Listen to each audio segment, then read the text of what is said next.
here comes from the wells, right? Comes up here and goes in here. Here is a 5-micron filter to take out the most of what would be in there. This is a 10-micron absolute filter. We require those for our systems because a nominal filter, 5 or 10 or 25 micron nominal, will take out most of what is bigger, but not everything. This is a 10 micron absolute. That means it's like a sieve with 10 micron holes. Nothing that's bigger goes through this road. How do you know when they're plugged up, and how often do you have to change those? So, Antone is the best plumber in the Bahamas. So you will notice you have a gauge here. Yeah. And you have a gauge here. Yeah.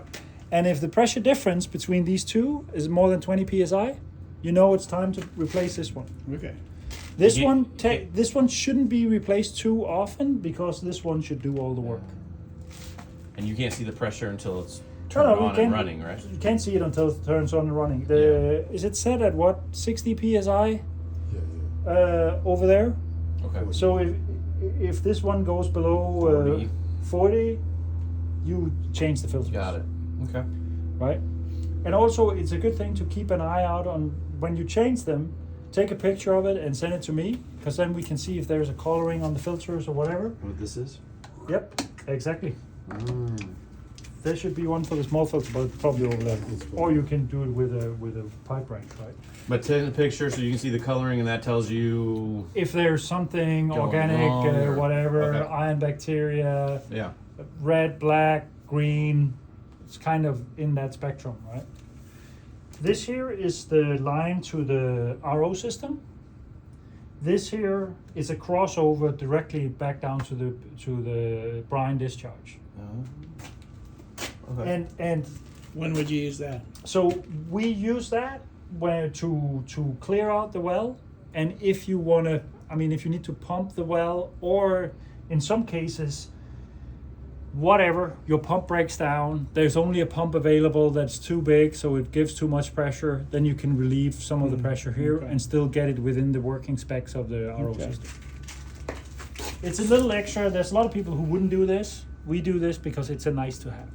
So is it still salt water when you get to see it? Yes. Okay. That's bigger. Salt water without 10 micron Smaller or bigger than 10 parts. micron. Yeah. Now it's filtered salt water. Filtered salt. Okay. And then it comes in here, and this one we won't mess around too much because it's a real pipe here, but that should probably sit a little bit over there, right? So now it comes, it says here, you can see here it says seawater in, it says seawater out. Okay. Right? So now it comes here, then it goes in here, goes down here, goes in here. This is the high pressure pump. It provides the 900 psi of pressure. Then it goes from here, down here, into the membrane, goes up there, goes back, goes up, goes back, comes back out here, and lands in this water motor.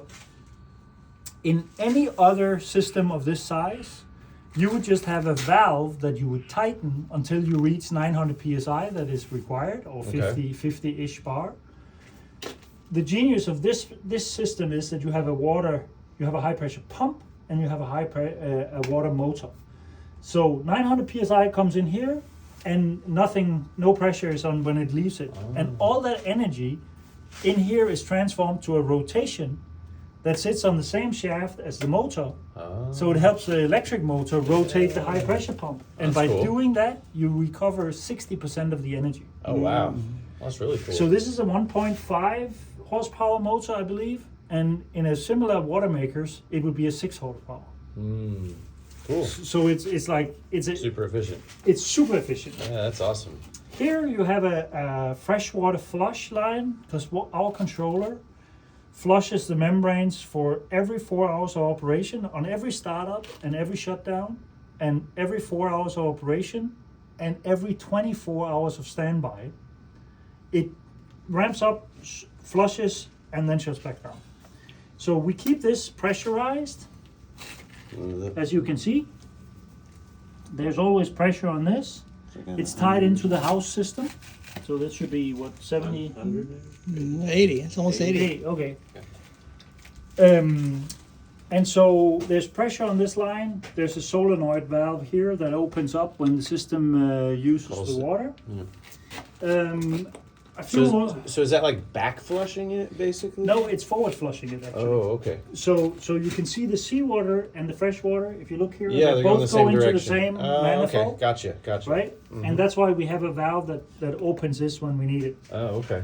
Because the controller starts this pump when he needs that. And then obviously you have seawater out, just goes into this line, gravity feeds down to the dock, and you have the potable water coming out here. So is your seawater just like super salinated because you're pulling out? We have a recovery rate of about 30% on these, 35. It's not too high, but because it's so energy efficient, we can allow ourselves not to run the membranes too hard. Got it. And so the seawater that comes out here has 30% more salt than the seawater that came in. Okay. That's it. Got So it. it's not super saline. It's not a chemical byproduct.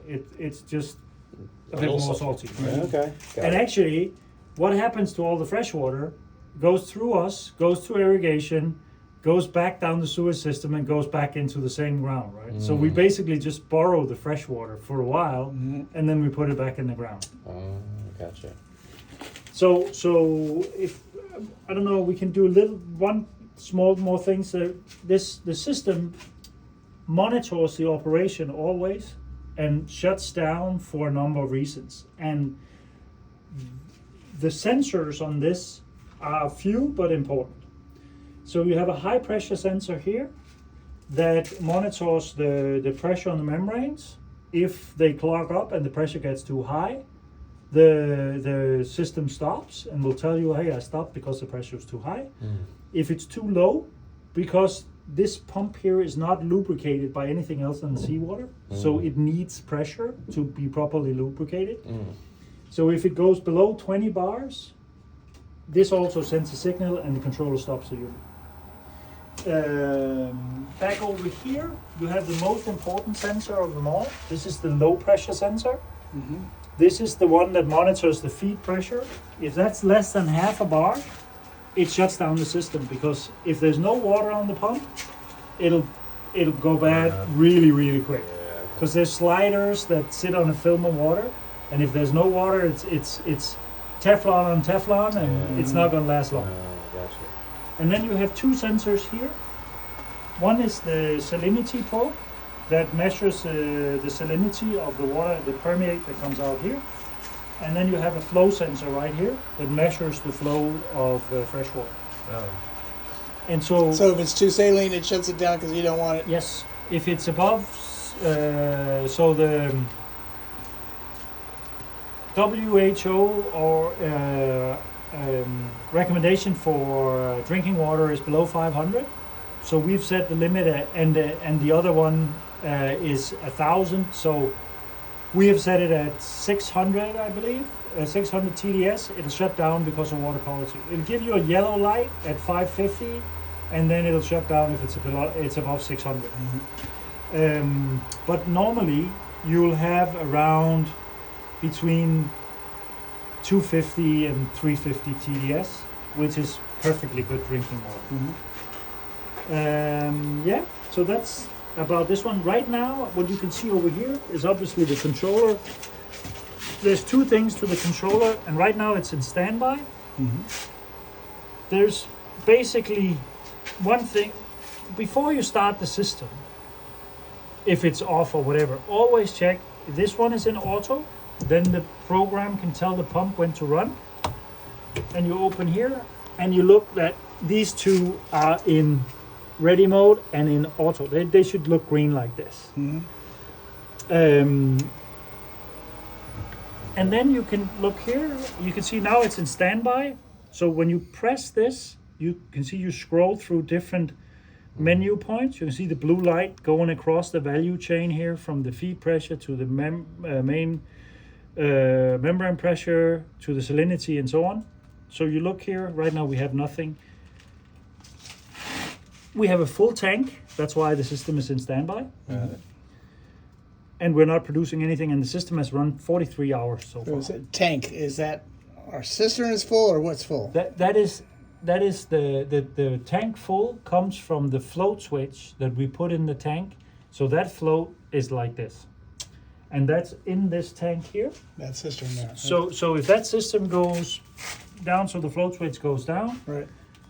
it says this empty, and then the system will start. Okay. And you can actually, this one here is the float switch in. So if you unscrew this and you short these two pins, it'll see the tank is full and it'll start running. The guy at Bonefish, he wanted to run his system manually, so I just told him I'll make a plug like this with a switch on it, so he can just say full or empty, Right. as opposed to running it off the float switch. In your case, what I would do, Okay, so when this cistern's full, it shuts off. It doesn't run. yes. But what if the other cisterns are empty? Does it? Well, at this point, you need to transfer water to them, and I can show you that. So that's basically the operation of the machine that makes water. All right.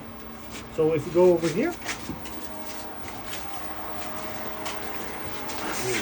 Antone did all this work here. So Beautiful, Antone. this is the main pressure system. It's a twin system, so they work together. Right now, this is running. Last time we were down here looking, that one was running. So they take turns, and if one is not enough, the other one will kick in and help out. So you have quite a good pressure system here for your house. Operation of these is very simple. If you want more pressure, you press arrow up. If you want less, you press arrow down. Okay. And these pumps will give you up to 100 psi of pressure. So right now we're running them at 70, which is pretty good, but you can get more, right? So the water comes in here, sucks from this cistern here, this one here, and it has a line that can pull from the other cistern under the kitchen as well. Okay. Goes in here. This is the one that has the in the family room. Yes. The wooden one. Yeah. Yeah, very good. And as far as I remember, those two cisterns are there's an overflow connection between those two, right? I don't know.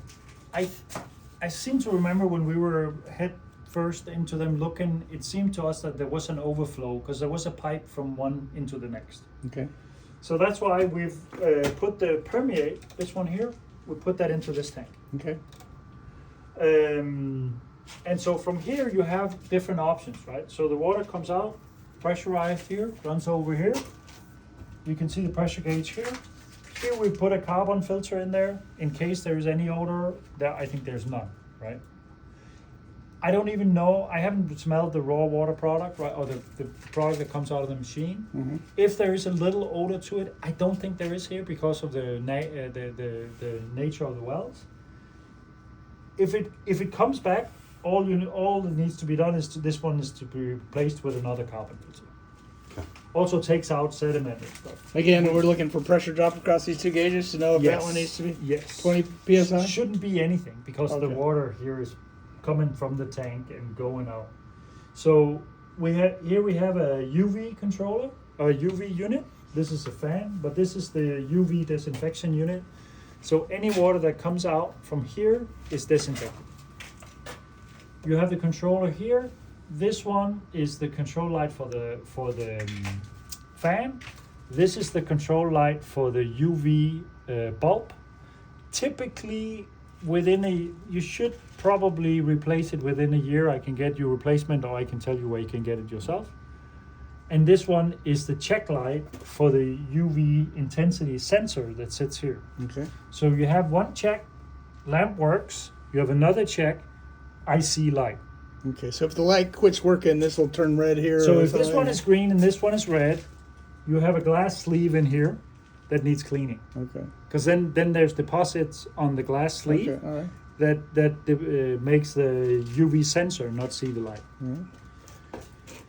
Okay, and then you have a couple of valves here, right? So it comes in here, goes out here, comes around here after the UV, goes over here to a shut valve. This is the transfer line that we ran all the way across the property to the birdhouse. Right. So there's a valve at both ends. So under normal operation, we don't keep the line pressurized. Okay. We So keep if it that runs low over there, we just open this up and You fill it open up. this up, and then you go over there and you open the other one up, and then you can either fill the tank over there, or you can actually pressurize the whole birdhouse from here with that pump. Okay. So we made connections over there so you can do that. Then obviously it goes to the house here. The with the pressure tank goes to the I think is that this goes to the flush line for the RO, and then the rest of the house distribution goes out here Okay. to the system that was there before. Here, what we've done on the freshwater, you see the suction line. We've lowered these pipes. They were hanging, but we thought it looked nicer like this. So you can see over there, you have the suction line coming down from the tanks, and that I think you cleaned that manifold up over there, right, Anton? Yeah. So one of them has a 2-inch in it, and the other one we couldn't get to the 1 inch. So the 1-inch line, we couldn't get to that one. So we cleaned up. There's a 2-inch foot valve in there, and we couldn't get to the 1 inch because it passed through the first tank into the next one. So that's the living room where you work. Mm-hmm. That the first tank has a 2-inch. The first cover, that's the first tank right there. Right. There's a 2-inch foot valve, and the other one still has the 1-inch foot valve in it. It was hard to get to the line, so we left it like that. So the one closer to the kitchen. Right. So for periodically, just for you might want to check it and see what the level is.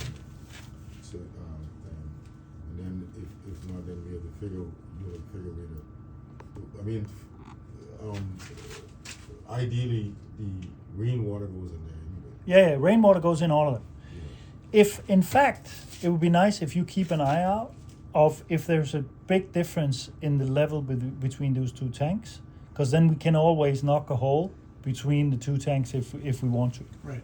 or simply make some sort of pipe connection. Right now, I believe that the production here flows over if it overflows. But you put the float switch in the first one here, right? Yeah, this is the first one. So we put it up a little as high as we could Okay. because you didn't want it to overflow the tank. Okay. So what requirement is there for it to run? Does it have to run daily? Do we need to make sure that it? I would try to get it to run as much as you possibly can. Well, yes, and well, yes and no, because what I would encourage you to do is go down regularly and just check, is it in standby? Okay. Because if it shuts down for whatever reason, it will go in passive. And it will tell you, oh, I went into passive, I tried to flush, I had no pressure, or I had whatever, so now I'm going into passive. And it takes a person to go and put it back into active mode or water production / standby mode. Okay. So if it says standby, that means it's in water productive mode. If it says standby, Everybody's happy. If it doesn't say standby, does it say passive? What does it say? If it doesn't say standby, it would say either water production and you can hear it running, or standby. Those are the two good scenarios, because then everything is fine and dandy. Right. If it doesn't run and it says passive, Okay. and if something blinks red, let me know. Call you. That's the- Call you. yeah. You tell And- us which button to push. And also you have the manual, I believe, so all the commands and all of that are in there, right? But anytime, just give me a call. Okay. All right? Cool. Do you want to walk over and see the Yeah. other side? That's those two pumps. Okay. Okay. And that's on right now. Yeah, it's on. So this is not running. All right.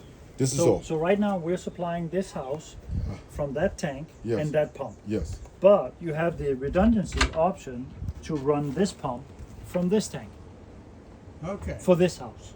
If you want to. Because we didn't take that out. We thought, Anton thought that was a good idea. I thought to it was keep, gonna- to keep that. You leave it. Okay. If you want to keep it, if you don't want to keep it, that's up to you. Okay. So just to be clear, we're that this house is running off of the cistern for the other. Yeah, the two pumps down there. Right. Yeah, with 870 Okay, so yeah. nothing's coming out of it. That's why I know. That's why That's this why you cistern's don't not have any going, not consumption going from down. this tank. Yes. Okay, I was wondering why it's not going down. No, Okay. no, this Well, is- is that going to get stagnant then? Do we have to do something with that water? Yeah, I throw some tablets in it, or if you want to, I mean, it's up to you. I mean, you can either close this off and then open the valves and turn that on. You understand me? It's up to you. You mean? But the point was you needed a backup. Right. Okay. All right. Okay. So this is our backup. If that goes down, we use this one. Yeah, it's the next backup. Again, just throw 2 tablets in it, 2 chlorine, and it'll be fine. It'll keep the frogs out. Keep the frogs out. Okay. Yeah. Well, If if you there's get- frogs in there, to make it easy to remember, we ran a 2-inch line and a 1.5-inch line. Right. So the 2-inch line comes from the main house, Mm-hmm. goes over here. Okay. The 1.5-inch line comes from over here, goes back. Right. So you can transfer from one side of the road to the other. Right.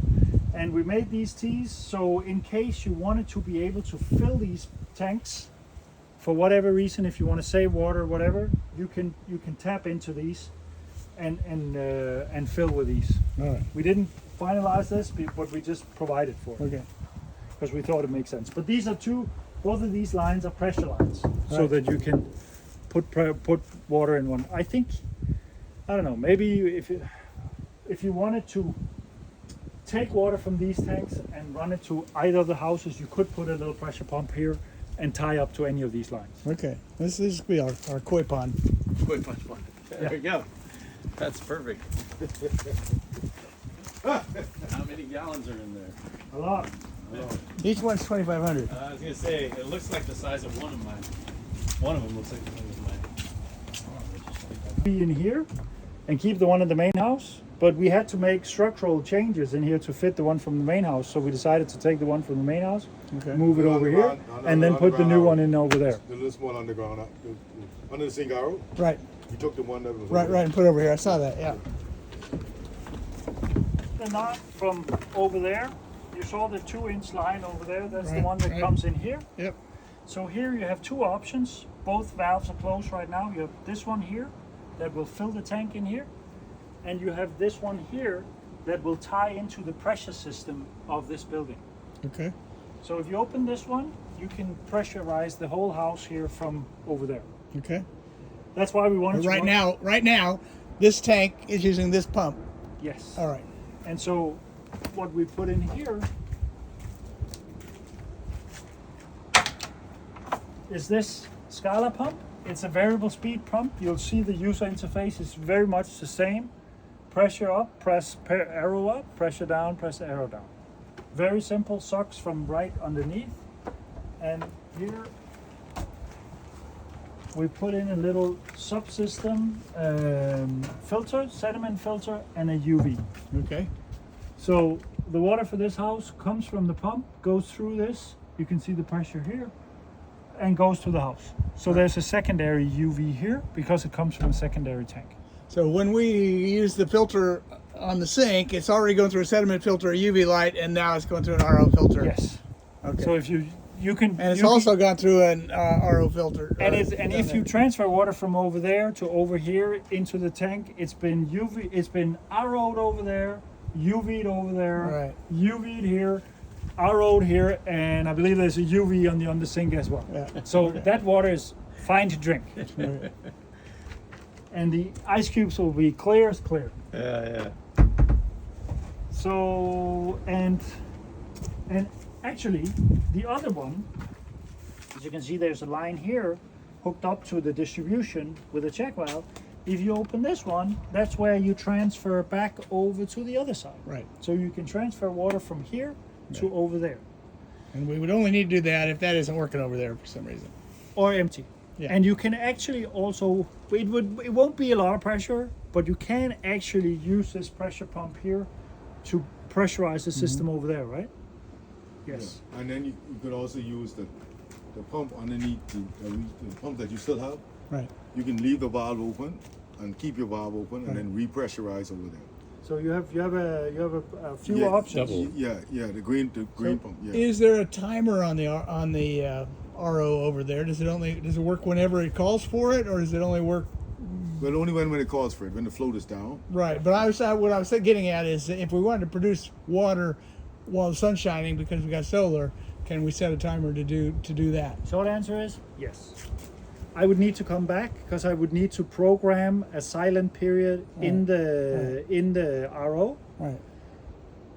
I probably think for your use here, We're it not- would probably be easier just to, if you don't want it to produce, just turn it off Right. and go and turn it on when you want it to produce. Right. Yeah. But we can do it. But if at full capacity, what does it produce?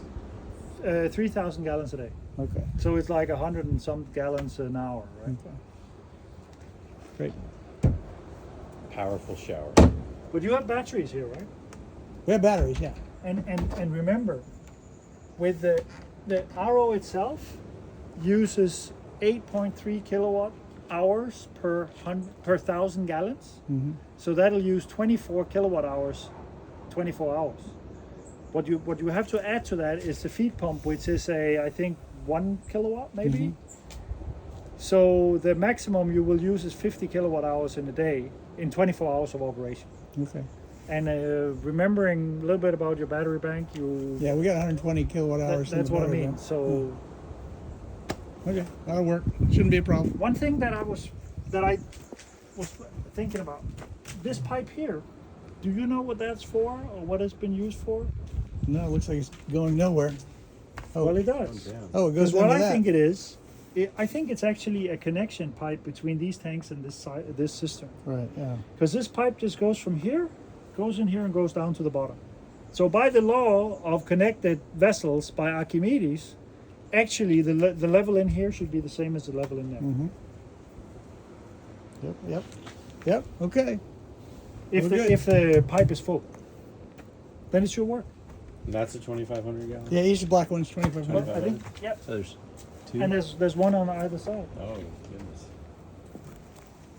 This is So not- you'll be clean the UV once, or replace the UV No. light once a year. if it tells you. yeah. If it doesn't tell you, don't do anything. Okay. I mean, the most important thing is just care a little bit about the system. Take a look at it. Don't leave it for 4 months and nobody has looked at it and it turns out it didn't run for 4 months and water was sitting in the membranes and it all clogged up. Yeah. So So make sure it doesn't say passive. That's Exactly. Make sure it doesn't say passive. Apart from that, keep an eye out on the differential pressure. Replace the filters on the seawater side. okay. The pumps in themselves, because they're lubricated by the seawater, actually do not have any other maintenance requirement than a visual inspection every 4,000 hours. Okay. And we've done 40 hours so far. Okay. What would you expect the life of the sediment filters to be?